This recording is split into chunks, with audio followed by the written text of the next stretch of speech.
They lowered the price target to 290 from 300, kept an overweight rating on the shares. They said, the model really reflects that recent disclosure of the Q3 delivery results, as well as some updated expectations for earnings. They said the Cybertruck and Tesla other growth initiatives are on the horizon, and there's a reasonable likelihood that its margins will bottom in Q3. Still, they expect that it's possible Tesla could trade sideways at best in the coming months. Looking into 2024, they think delivery growth will likely slow before reaccelerating, but they believe this is already reflected in the street estimates. JP Morgan has upped their estimates around how much the UAW strikes will cost big automakers. Already, the strike is estimated to have cost GM and Ford more than $500 million each since the effort began.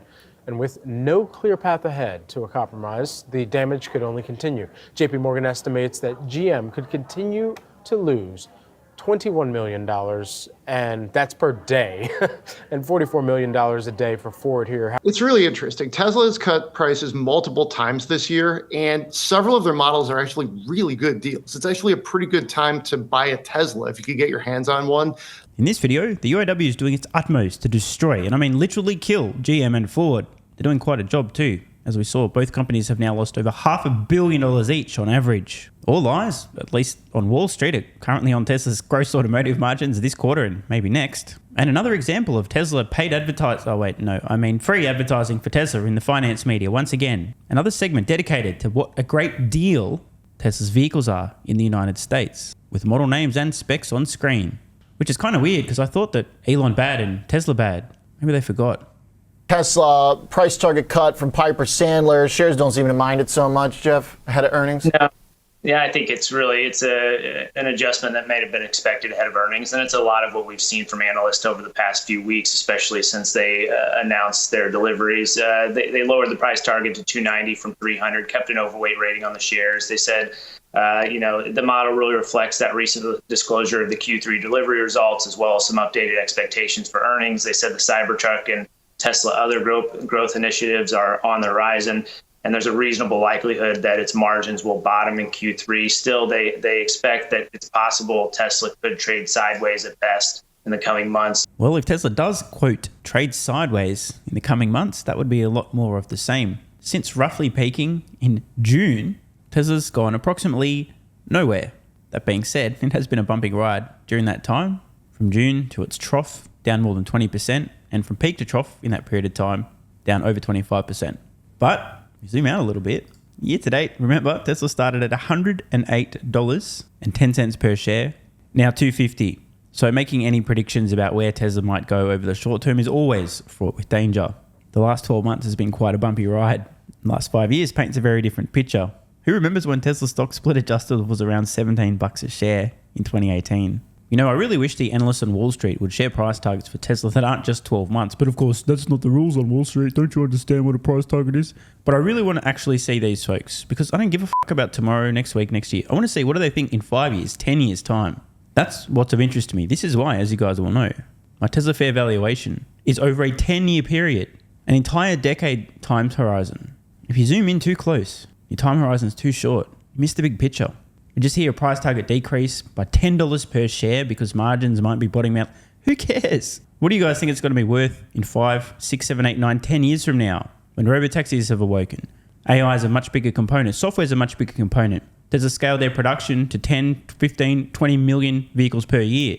That's what I want to know. Looking into 2024, they think delivery growth will likely slow before reaccelerating, but they believe this is already reflected in the street estimates. And as you pointed out, we've got earnings coming up on the 18th. Wall Street expects about 73 cents a share. That's down from 77 a few weeks ago. Sales about 24.3 billion.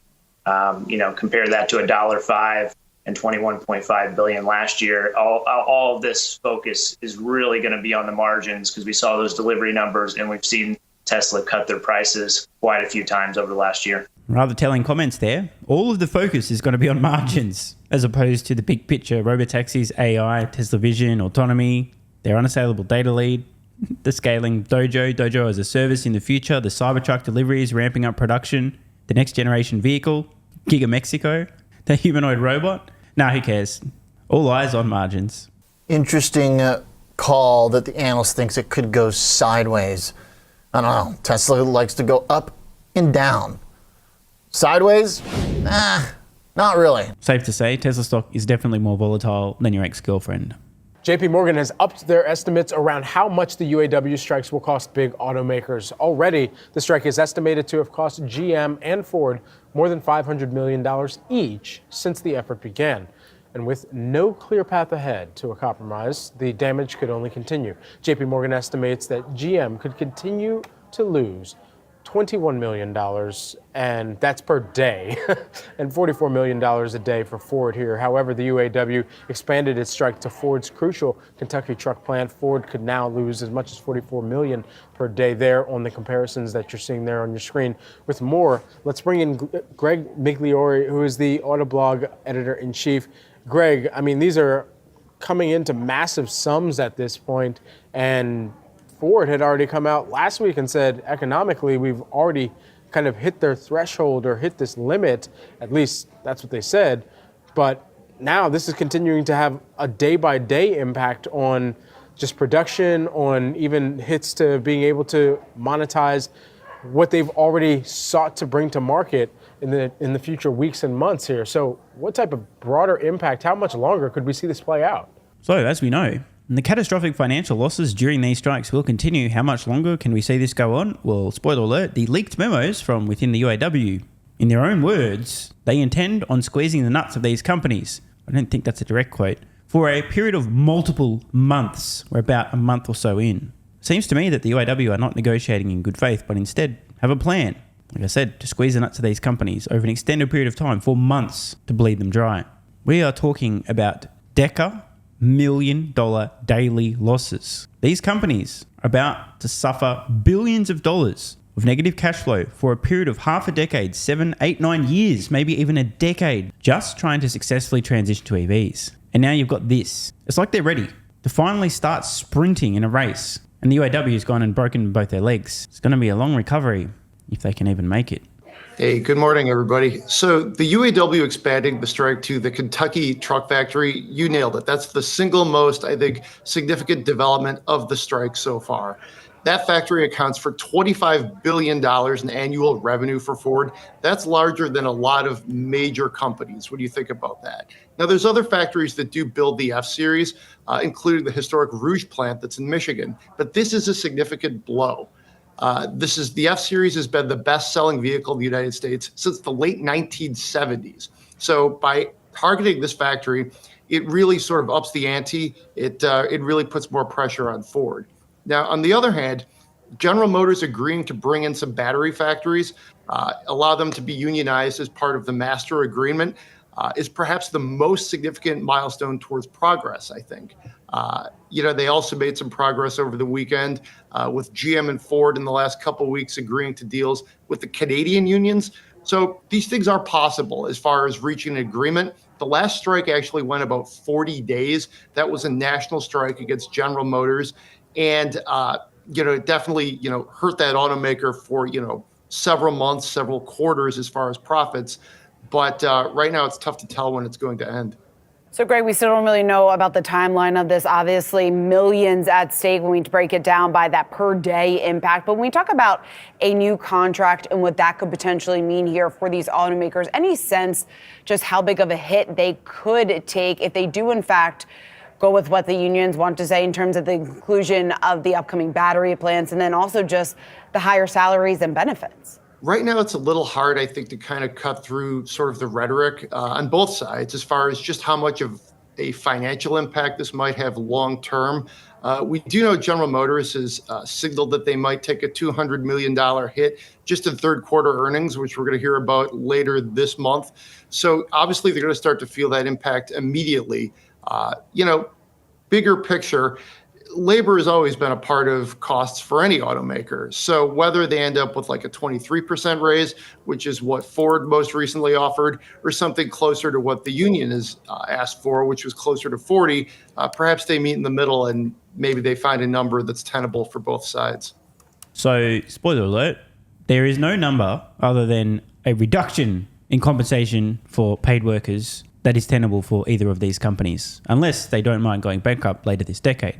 As I mentioned, and I'm not joking, if the UAW actually gave a shit about its members, They would be going to these companies going, look, we realize it's going to be very expensive for you to transition to EVs. We realize there's going to be a lot of downsizing. You'll probably go bankrupt anyway. So in order to keep the people, the members of the UAW employed a little bit longer, you need to stay in business a little bit longer. Therefore, we're actually going to negotiate reduced compensation for our members so that rather than going bankrupt a few years sooner, you may survive a little bit longer, maybe even miraculously survive. But instead, they're demanding 40% increases in compensation.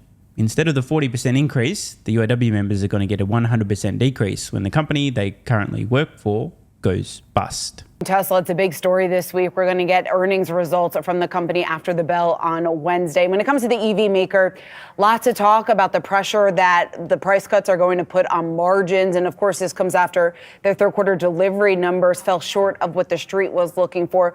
Give us the sense of what you're expecting to hear from Tesla and how that's going to shape maybe the price action that we see in the stock over the coming months. It's really interesting. Tesla has cut prices multiple times this year, and several of their models are actually really good deals. It's actually a pretty good time to buy a Tesla if you could get your hands on one. Oh no, it's happening again. Another free ad for Tesla in the finance media. We just saw more prices on screen. I cannot believe this. Of course, they're trying to paint this negatively, but the facts are the facts. In the US right now, entry-level Tesla's an absolute steal. I just can't believe the fact that Yahoo are showing on screen. I mean, look right now. The model name, e.g. Model 3, 38,990. Model 3 Performance, 50,990. Model 3 Long Range, 45,990. Model Y Performance, 52,490. This is a gigantic ad for how affordable Tesla vehicles are. And Tesla didn't have to pay them. Of course, maybe they should have paid to run the ads pointing this out instead on the same network, because that'd be more effective, right, than the free advertising. Now, the other side of this for Tesla is lower prices cut into margins, which means third quarter earnings are probably going to be a little bit lighter, more pedestrian than we've seen in some recent years. The other hand, they've succeeded in propping up sales. Sales were up about 27% in the third quarter. So it's going to be a bit of a mixed bag, I think, here for Tesla. The competition has gotten tougher. That's a big takeaway I see. Whatever this guy's smoking, I would like some. You guys ran a study that said 57% of U.S. car buyers are not interested in EVs. And that tells me you have that on one side, and then you have all these new EVs from Hyundai, Ford, Volkswagen, General Motors. The list goes on. There's, right now the pie hasn't gotten bigger. So I think that's put more pressure on Tesla, and it's a much more competitive landscape. As you take a longer look, though, Tesla stock is still up about $50 from last year, and it's more than double from that low point it kind of hit in January. So I think they're going to have an performance here with the third quarter earnings. The big thing is what are they going to say about the Cybertruck? That's what I'm really looking most forward to. I'll definitely be very mad and then start my campaign to run for the Tesla board of directors if they don't announce the date for the Cybertruck delivery event on the Q3 earnings call. Who's with me? So that's exactly where I wanted to go, Greg. What could they say about the Cybertruck that would perhaps put investors' attention and even analysts' attention on that, traveling shape is what it is essentially. I mean, my goodness, we haven't actually seen it come to market. We don't have a time frame. We don't know pricing strategy really on that. And so what could they possibly indicate? So they did kind of dole out a little bit of soup, if you will, in the last week. News has come out that they have an agreement with a Finnish manufacturer for the metal panels that will go on the truck, which is a very unusual approach to manufacturing. You don't see this type of material used very much. So they've sort of kind of, dribbled it out a little bit. I think anything else they can say about that will be, eagerly awaited by investors. And, again, we don't know a ton about pricing, more details about the truck itself, where they're going to sell it, the sort of rollout. All of that stuff, I think, will be crucial for Tesla.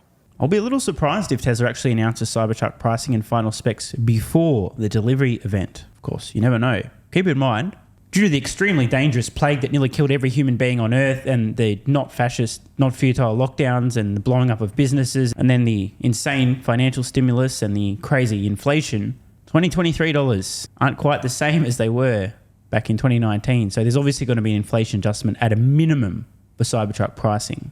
You never know, but I suspect Tesla's actually going to do the delivery event and simultaneously announce specs and pricing at that event. Could be wrong, probably be wrong.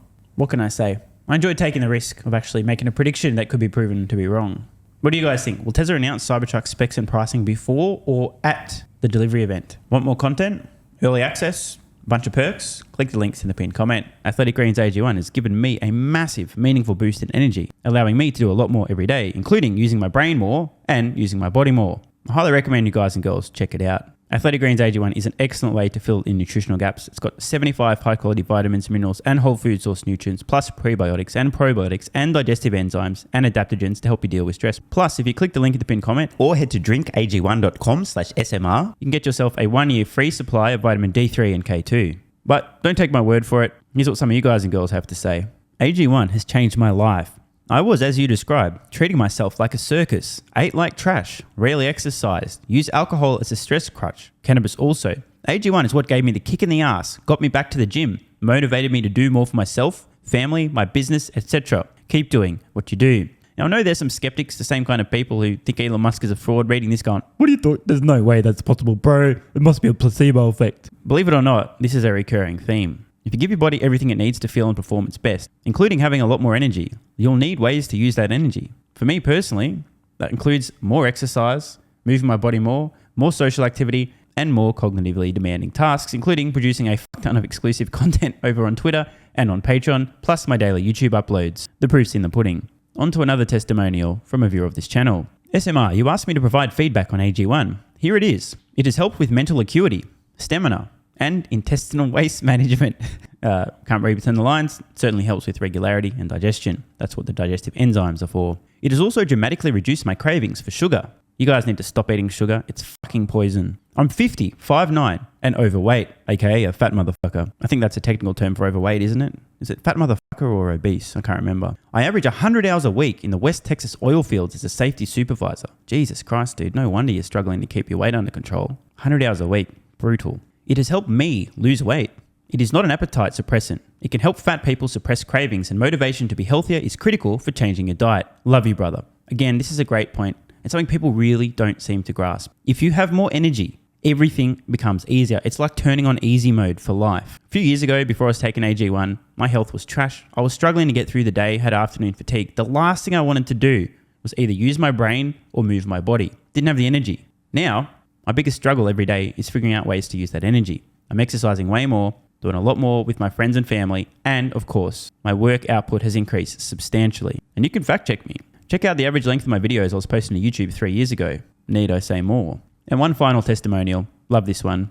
Okay, here's the deal for me with this AG1 shit. I'm 41 years old and not the type to eat, drink, smoke, or sleep healthy, so I was skeptical. That being said, here's what I experienced. Day 1, meh. Day 2, afternoon fatigue was about 45 minutes late. Day 3, 0 afternoon fatigue. Day 4, 0 afternoon fatigue plus extra energy. Day 5, again, 0 afternoon fatigue plus energy, wondering, what the fuck, really? See, this is the thing, right? The results for many people are just almost too good to be true. This is the same experience I had. My afternoon fatigue just vanished out of nowhere. I'm like, wait, what the fuck? Why am I not tired in the afternoons anymore?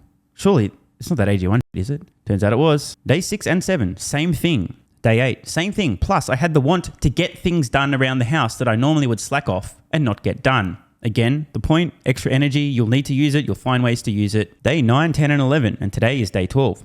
I fucking love it. So however you managed to get me to buy it, I'm so glad you did. Thank you so much, SMR. It really changed me so far. Guys, this shit really works. Just try it. By the way, this is the reason I continue to relentlessly promote AG1. A lot of people get real fucking mad in the comments. Oh my God, snake oil salmon's sold out. Oh my God, he's a scammer. This is fraud. But constantly, I'm pretty sure everyone making these comments is also currently short Tesla stock. I'm not particularly concerned about people having a negative perception, those folks suffering from small brain syndrome, still living in my bum's basement syndrome, etc., writing mean comments, claiming AG1's a scam or it doesn't work. I mean, bro, when I get feedback like this is what keeps me going. And remember, there is a 90-day money-back guarantee. There's nothing to lose here. Just try this stuff for a month, and if you don't get these results, get your money back. See, it's a literal no-brainer. It's an IQ test at this point in time. Testimonial after testimonial after testimonial like this. Get your money back if it doesn't work. Just try it for a month, and if it doesn't work, get your money back. Today's the day. It's finally time. Be like this guy who was a massive skeptic, but finally, after 1,000 promotions in a row, caved in, tried AG1, and has results like this. Head to drinkag1.com/SMR or click the link at the pinned comment and please let me know how you're feeling in a few weeks' time.